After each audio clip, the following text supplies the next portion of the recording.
Hey everybody, here we go. More on the Nephilim giants. This is a separate video because it's largely technical, showing you all the other ancient writers and documents that tell the same story. And people are largely unaware of this when they look at what is Genesis 6 saying about the Nephilim and the different theories. Most people don't realize that in the ancient world, the world around the New Testament and even before, everyone believed the same thing, that the Nephilim were the offspring of fallen angels mating with human women to create the Nephilim giant hybrids, 50% women, 50% fallen angels. So let me take you through that as briefly as possible. So here's just a summary of some of the things we're going to look at. I'm going to cover it briefly. You can always look them up yourself. You can always pause if I don't read the whole thing and read it all yourself. But here's a list on the left of all the different witnesses that tell the same story.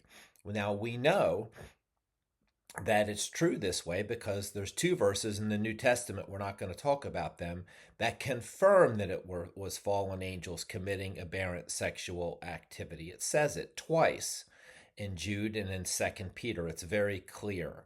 So we really don't even need any of these other ones, but I include all of them just to hammer the point home that there wasn't any question about what this meant and what everyone believed until much later, when people were uncomfortable with the idea of angels and women mating and having giants and thinking it was silly or fanciful.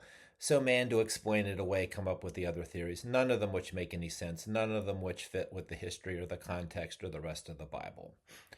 So there's the Apocrypha of the Bible. These are books that were included in the Bible for hundreds of years. They didn't think they were scripture. And then if you look in the old King James and many of the other ones, all these books are there. So they're useful historical information, but they weren't meant to be scripture. And several of these books talk about the giants. The Book of Wisdom of Solomon, 14:6. For in the old time also, when the proud giants perished, the hope of the world governed by thy hand escaped in a weak vessel, and left to all ages a seed of generation, talking about the flood. And again, the Greek word there is gigantes, which clearly means a giant. The book of Sirach, 16:7. He was not pacified toward the old giants who fell away in their strength of their foolishness, neither he the place of Lot, where Lot sojourned, but abhorred them for pride. So again, just mentioning the giants as giants. And notice again the link with Sodom and Gomorrah, which is the link to aberrant sexual activity. Pseudo-epigraphal, these are other books of the ancient world attributed to authors, often maybe falsely, we don't know, but they are ancient works nonetheless that people read and believed. There's the book of Jubilees. If we look in the book of Moses, in the book of Jubilees, in chapter 5, look down at verse 6 in yellow. And against the angels whom he had set upon the earth, he was exceedingly wroth or upset. And he gave commandments to root them out of all their domain. And he bade us to bind them in the depths of the earth. And behold, they are bound in the midst of them and are kept separate. And against their sons went forth a command from before his face, that they should be smitten with the sword and be removed from under heaven. And he said, my spirit shall not always abide on man, for they are flesh, and their days shall be 120 years. So he's talking about the angels and their sons and how they needed to be judged. The Genesis Apocryphon. This is from the Dead Sea Scrolls. There's a book of the patriarchs. You can see there in the top, behold, I thought men within my heart that conception was due to the watchers and the holy ones and to the Nephilim. Now, this is interesting if you read the whole thing. This is supposed to be Lamech um, the father of Noah, worrying that one of his sons was the result of his wife having sex with one of the fallen angels, and that one of his sons was a Nephilim. You can see there in yellow, this is the wife responding that she said, "This seed is yours, and that this conception is from you. This fruit was planted by you, and no stranger or watcher or son of heaven." And you can read the whole story there, but again, the point is that they clearly were aware of this activity going on, and it's in this story, even if the story isn't true. The of Lamech and whether he really said this, again, the kernel of information that people believed in this aberrant union is clear. There's the testimony of the 12 patriarchs. For thus they allured the watchers before the flood, and as these continually beheld them, they fell into desire, each of the other, and they conceived the act in their mind, and changed themselves into the shape of men, and appeared to them in their congress with their husbands, and the women, having in their minds desire towards their apparitions, gave birth to giants. For the watchers appeared to them as reaching even unto heaven. Then there's some other miscellaneous ancient writers and documents that aren't typically in that exact category of pseudoepigrapha. There's the Damascus document from about 150 BC. You can see there on the left, it was found in the Dead Sea Scrolls, Qumran Cave 4. You can actually see the exact fragment there. Watchers of heaven fell, yea, they were caught thereby, because they kept not the commandments of God. So too their sons, whose height was like the lofty cedars, and whose bodies were as mountains, they also fell. So too all flesh was upon the dry land. So again, talking about their sons, their giants, and how big they actually were. Josephus is a very famous Jewish historian that lived a little later in the 1st century AD, after the time of Jesus, but in the 1st century. Look what he says in Antiquities 131. They now showed by their actions a double degree of wickedness, whereby they made God to be their enemy. For many angels of God accompanied with women and begot sons, that proved unjust and despisers of all that was good, on account of the confidence they had in their own strength. For the tradition is that these men did what resembled the act of those whom the Grecians called giants. He says in 523, Josephus, the same Jewish historian, again writing in the 1st century, for which reason they removed their camp to Hebron, and when they had taken it, they slew all the inhabitants. There were then, till then, left the race of giants, who had bodies so large and countenances so entirely different from other men that they were surprising to the sight and terrible to the hearing. The bones of these men are still shown to this very day, unlike to any credible relations of other men. Now, Josephus is talking about giants after the flood, which is another subject which we will cover in this video series. But nevertheless, he is attesting to the existence of giants. And here he's even saying, hey, the evidence is there for all to see. Unfortunately, as we'll talk about in another video, people have destroyed these bones and removed them because it clearly contradicts what the modern world does not want to believe, wants to believe, and they can't have that around. So somebody got rid of them, unfortunately. Josephus 7. A little afterward, the king made war against the Philistines, and when he had joined the battle with them and put them to the fight, he was left alone, and he was in pursuit of them. And when he was quite tired down, he was seen by one of the enemy. His name was Achmon, the son of Araph. He was one of the sons of the giants. Again, Josephus just attesting to the giants. There's Philo on the giants, 6 through 7, writing around 20 BC to 50 AD from Alexandria, Egypt. He says, and when the angels of God saw the daughters of men, that they were beautiful, they took wives among themselves, whom they chose. He's quoting Genesis. Those whom the philosophers designate demons, Moses is accustomed to call angels. These are the souls that fly in the air, and let no one assume that what is said here is myth. Again, just attesting to the truth of the story. And then there's multiple church fathers. Irenaeus, writing around 202 AD.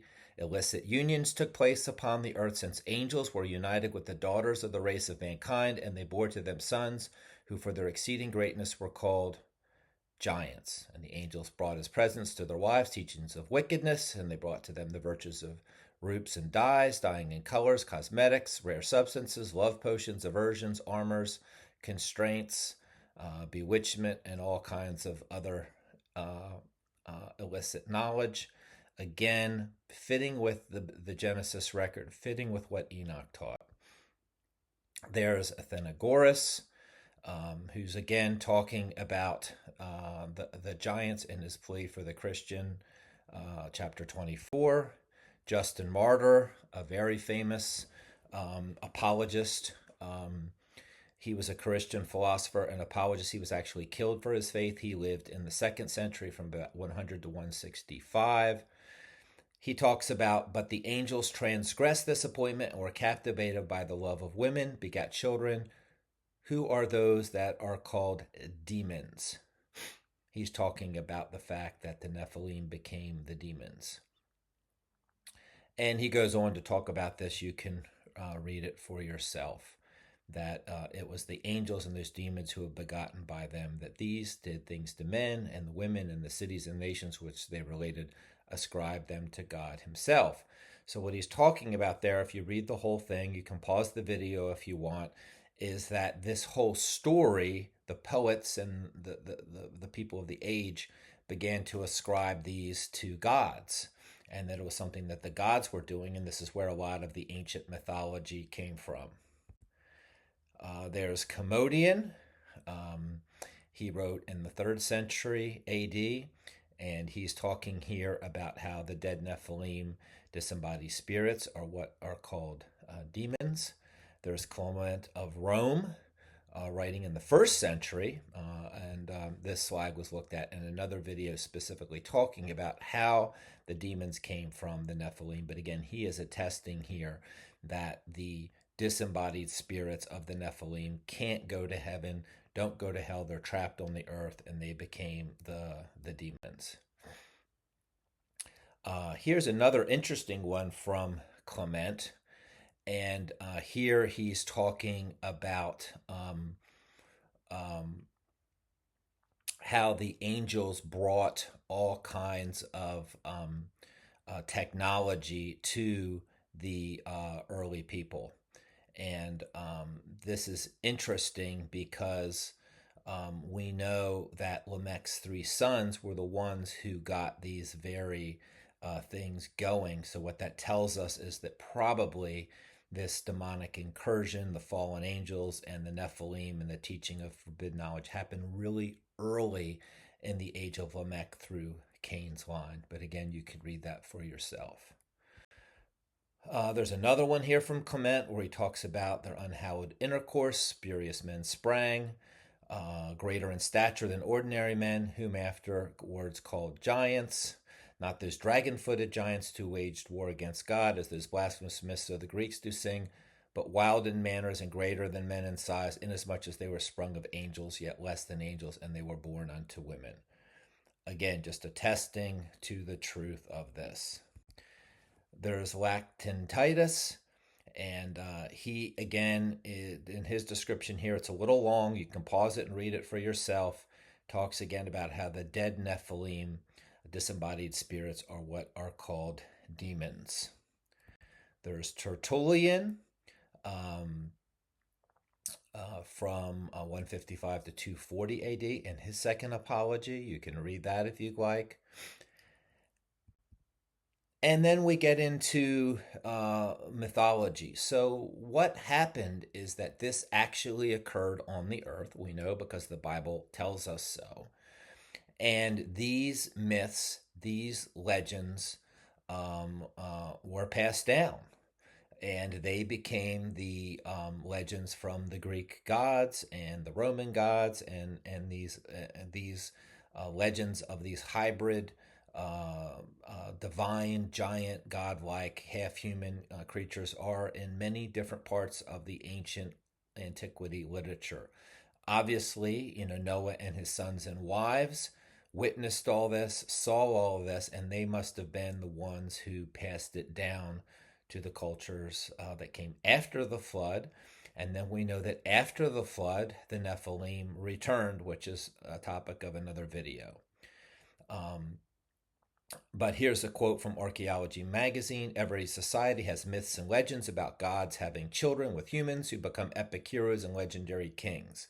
Many of us in the West are familiar with the exploits of Hercules, Achilles, Perseus, and the classical versions of their tales have been told and retold for well over 2,000 years. However, many famous classical stories are merely reimagined from earlier Near Eastern ones. There was a vast corpus of heroic literature available from Babylon to Egypt, including such tales of the Epic of Gilgamesh, and the ancient Israelites would have likely known these stories because they came from their actual story. If we want to just look at a few of these, they really closely parallel what Genesis and the Bible teach us.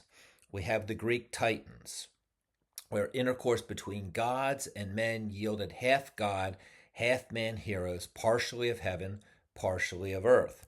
Some of them rebelled against their father Uranus. Zeus defeats them and condemns them to Tartarus or hell, which, as we'll see, is exactly what 2 Peter says. So it's really interesting how the kernel of truth was maintained, even though it got passed down into different cultures and became their mythology. Who are the Titans? Well, I just gave you a little bit of the history. There were 12 gigantic beings born from the god of Uranus, sky, and Gaia, earth. So again, this god, divine male, and a earthly woman. They were the older gods who ruled before the Olympian gods.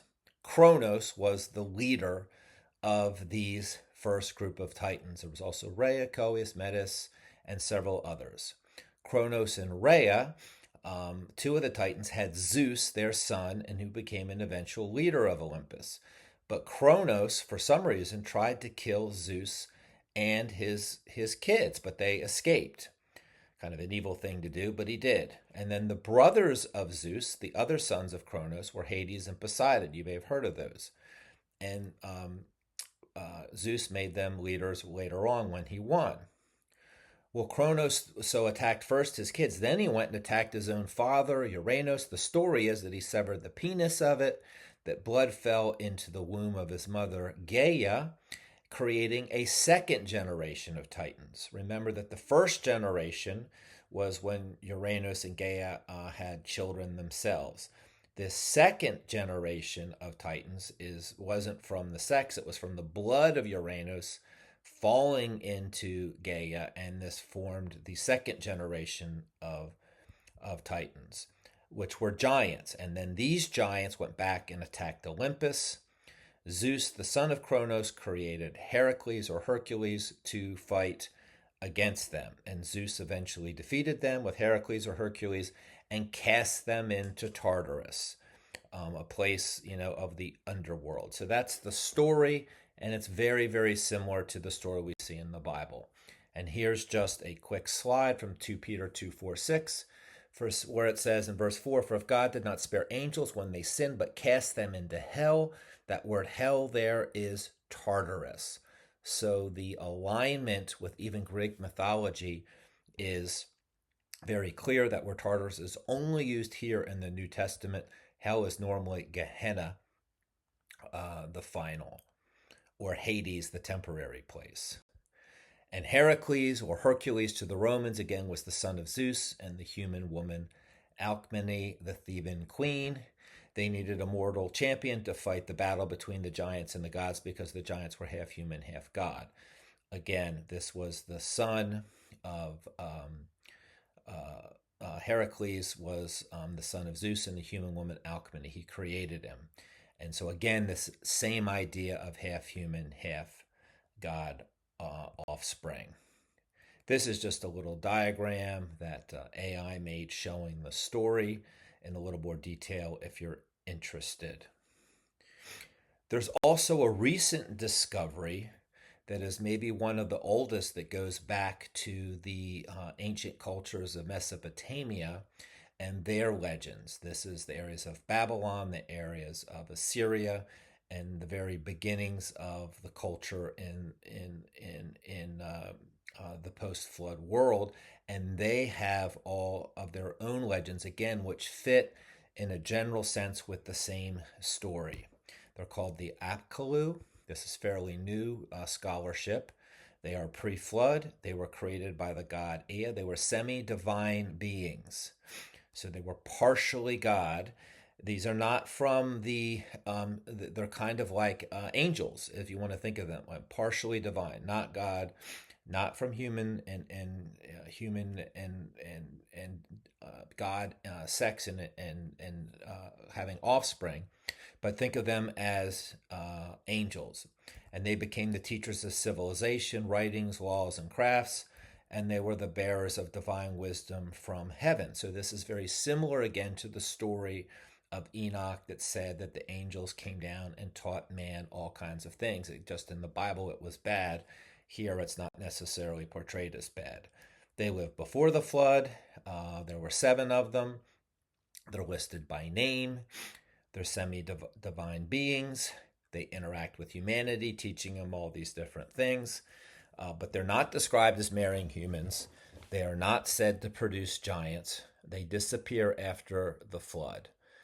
And this Mesopotamian literature does contain many hybrid beings: divine human, human animal, and semi-divine heroes.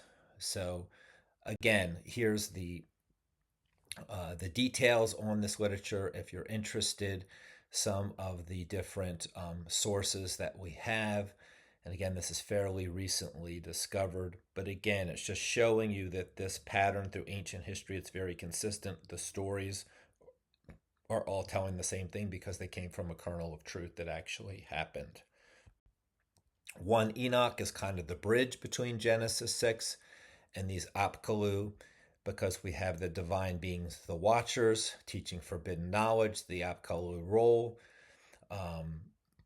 They take human wives, they produce giant hybrid offspring, are judged and bound. The giants die and become hostile spirits. So the Apkallu fit in only with the portion of the fallen angels coming down and teaching.